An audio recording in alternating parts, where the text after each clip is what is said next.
Eh bien, bonjour à tous. On va aborder dans cette seconde partie les notions essentielles relatives aux eaux souterraines, et plus particulièrement ici, les notions de porosité et de perméabilité. On se souvient que la quasi-totalité des stocks d'eau présents sur Terre est localisée dans les formations géologiques. C'est ce qu'on appelle l'eau souterraine. Alors, comment l'eau est stockée dans ces formations géologiques, et comment y circule-t-elle? Eh bien, ça nécessite d'aborder des notions de porosité et de perméabilité. Alors, on va tout d'abord fixer un minimum de vocabulaire. Si je me rends dans la plaine alluviale de Louche, par exemple au parc de la Colombière, et que je creuse une fosse de 10 mètres de profondeur, voilà à peu près ce que je vais trouver. Tout d'abord, le sol sur environ 1 mètre à 2 mètres de profondeur.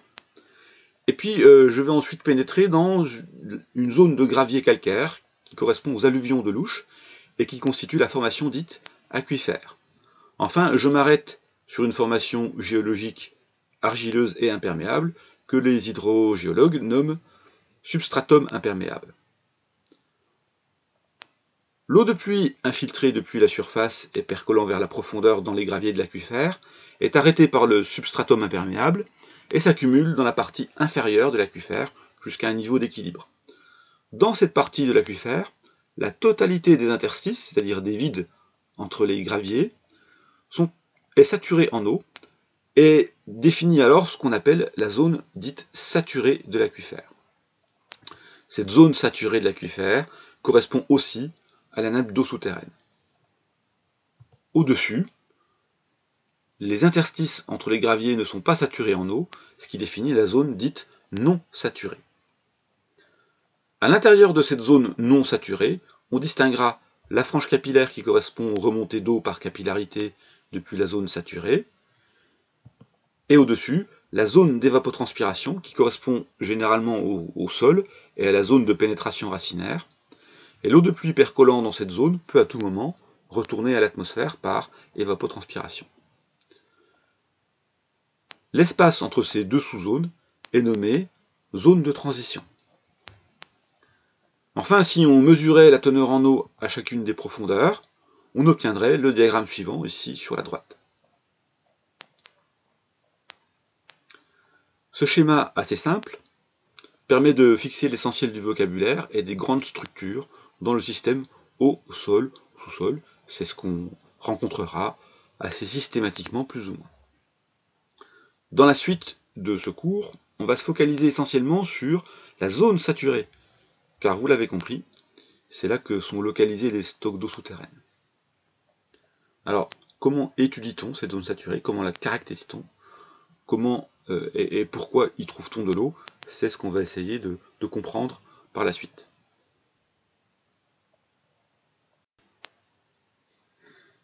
Il y a deux notions incontournables pour caractériser cette zone saturée, la porosité et la perméabilité. La porosité d'une formation géologique mesure la capacité de cette formation à stocker l'eau. La perméabilité caractérise, elle, la capacité de la formation géologique à se laisser traverser par un fluide. Ces deux notions sont le pivot de toute étude hydrogéologique. On se rappelle tout d'abord que dans un milieu poreux, l'eau ne s'écoule pas nécessairement sous l'effet de la gravité. En effet, lorsque je mouille un grain de sable avec de l'eau, eh bien, une fine pellicule d'eau liquide va se former à la surface du grain de sable. En effet, les forces de tension interfaciale entre la surface solide du grain de sable et l'eau commandent aux molécules d'eau de s'adsorber à la surface du grain de façon à former une très fine pellicule d'eau, généralement 1 micromètre au maximum. Pellicule d'eau qui, par conséquent, ne s'écoule pas. On va essayer de regarder d'un petit peu plus près ce qui se passe au niveau de cette interface solide-liquide. Juste au niveau de l'interface, on remarque que les forces d'adsorption décroissent très rapidement lorsque l'on s'éloigne de la surface du grain. À une distance de 0,5 micron environ, les forces d'attraction deviennent inférieures aux forces de pesanteur, séparant ainsi la couche d'eau liée au solide, donc de 0,5 microns d'épaisseur environ, de l'eau libre qui s'écoule sous l'effet de la pesanteur. Alors c'est une liberté toute relative puisqu'elle est en fait sous le contrôle des forces de pesanteur. À l'intérieur de cette couche d'eau liée, on va distinguer une très fine couche, extrêmement fine, de 0,1 micron généralement, qui est appelée eau adsorbée. Cette eau adsorbée, elle n'est pas accessible par les plantes et elle nécessite une grande quantité d'énergie pour être déplacée. Par exemple, si on soumet le grain à une température de plus de 100 degrés. L'eau liée est aussi appelée eau de rétention, laquelle, au-delà de 0,1 micron, n'est plus accessible par les plantes. Donc cette eau liée en dehors de cette couche de 0,1 micron, c'est la capacité au champ des agronomes. L'hydrogéologue, lui, par contre, ne s'intéresse pas du tout à cette eau liée, il va s'intéresser à l'eau libre, c'est-à-dire celle capable de circuler dans les pores des formations géologiques sous l'effet de la gravité.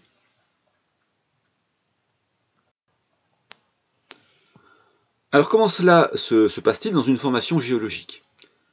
Par exemple, une formation de sable constituée de grains solides et de vide ou d'interstices, ici en blanc, entre les grains. Lorsque l'eau s'infiltre, elle va pouvoir être stockée dans les interstices. Alors si on regarde de plus près ces interstices,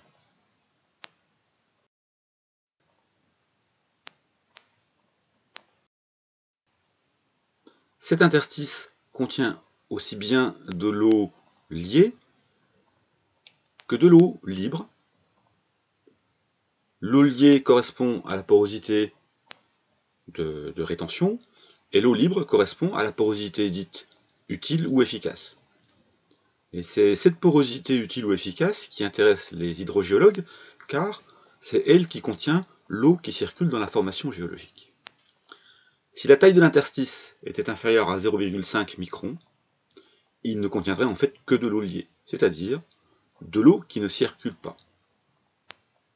La taille des pores est donc un paramètre extrêmement important qui va contrôler la circulation ou non de l'eau dans les milieux poreux, et donc le stockage d'eau qui est utile ou utilisable. On va voir juste après que la taille des pores dépend en fait de la granulométrie des grains. Dans ce diagramme, on représente la porosité.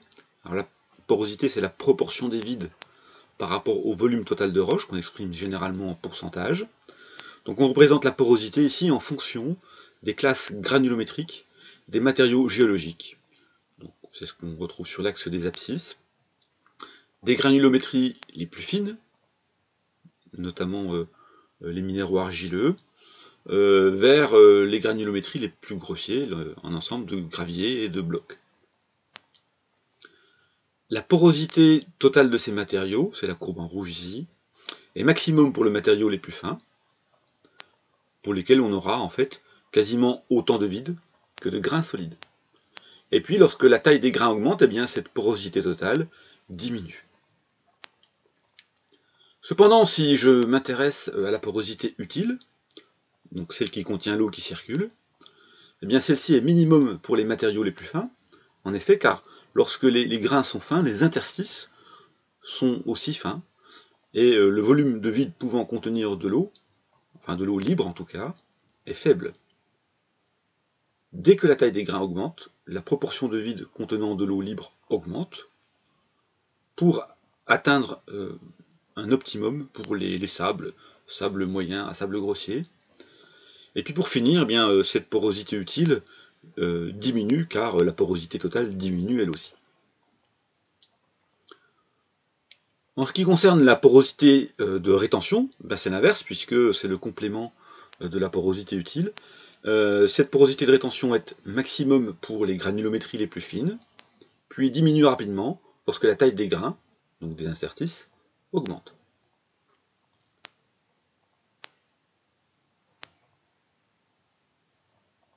La porosité et notamment la porosité utile, permet donc de caractériser l'aptitude d'une formation géologique à stocker l'eau, et notamment de l'eau qui circule, c'est-à-dire de l'eau qui est en fait exploitable. Un autre paramètre important sera la perméabilité, et ce paramètre dira en fait si l'eau circule bien, moyennement, ou si l'eau ne circule pas du tout.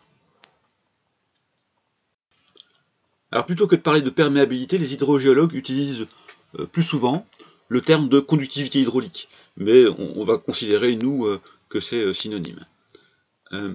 Cette conductivité hydraulique, c'est en fait le paramètre mis en évidence par la loi de Darcy.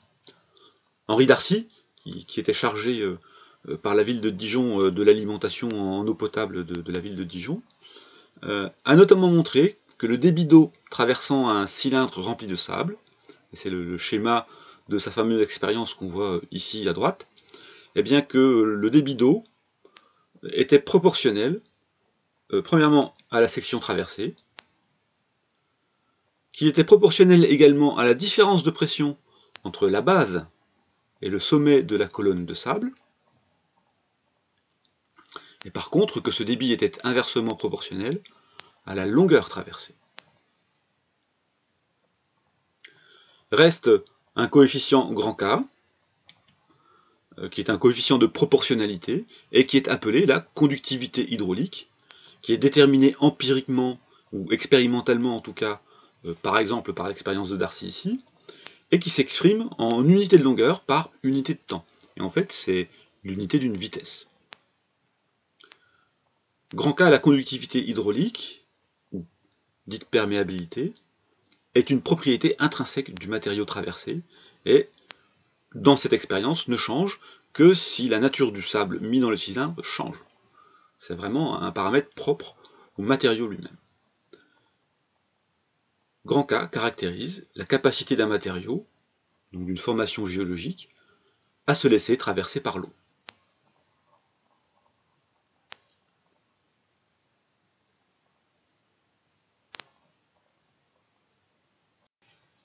Alors dans la pratique, les hydrogéologues utilisent une version normalisée de la loi de Darcy, notamment parce que dans les formations géologiques, les circulations sont plus horizontales que verticales.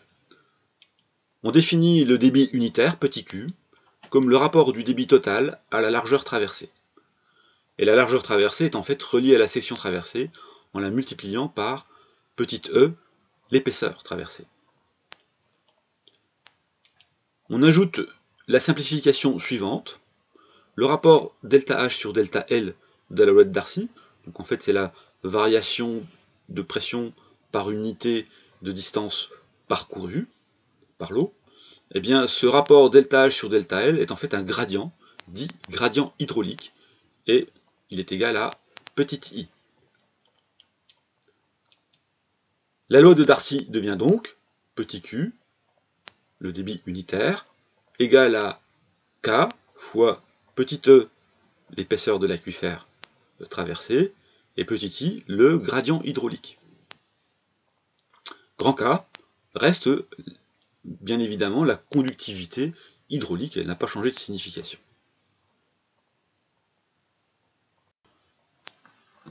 Alors voici quelques repères, quelques valeurs repères de conductivité hydraulique, donc exprimées en centimètres par seconde, le centimètre par seconde étant l'unité usuelle de la conductivité hydraulique. Pour un matériau géologique, la conductivité hydraulique en fait ne sera jamais nulle, mais elle sera parfois très petite, et donc à ce moment-là on parlera de matériaux imperméables, comme pour les matériaux très fins, les argiles, et donc on a des conductivités hydrauliques inférieures à 10 puissance moins 7 cm par seconde. Alors, on ne se méprend pas, hein.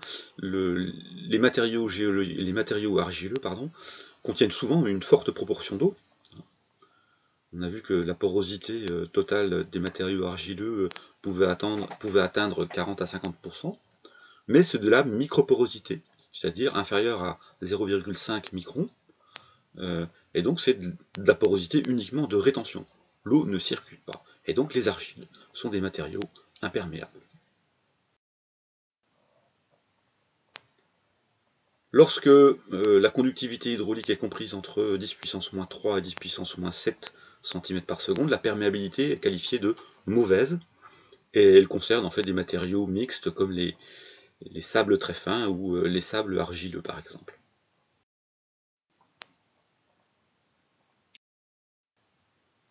On qualifie la perméabilité de bonne, voire même de très bonne, pour les conductivités hydrauliques supérieures à 10 puissance moins 3 cm par seconde. Et en fait, ce sont ces matériaux-là qui vont intéresser les hydrogéologues, parce que c'est là qu'on aura de très bonnes perméabilités. Voilà, alors on connaît maintenant un peu mieux les modalités de stockage et de circulation de l'eau dans un milieu poreux. Par la suite, on essaiera de comprendre comment ces deux notions, donc porosité et perméabilité, sont appréhendées dans le contexte des formations géologiques, c'est-à-dire en fait à l'échelle du terrain et des formations géologiques. À bientôt.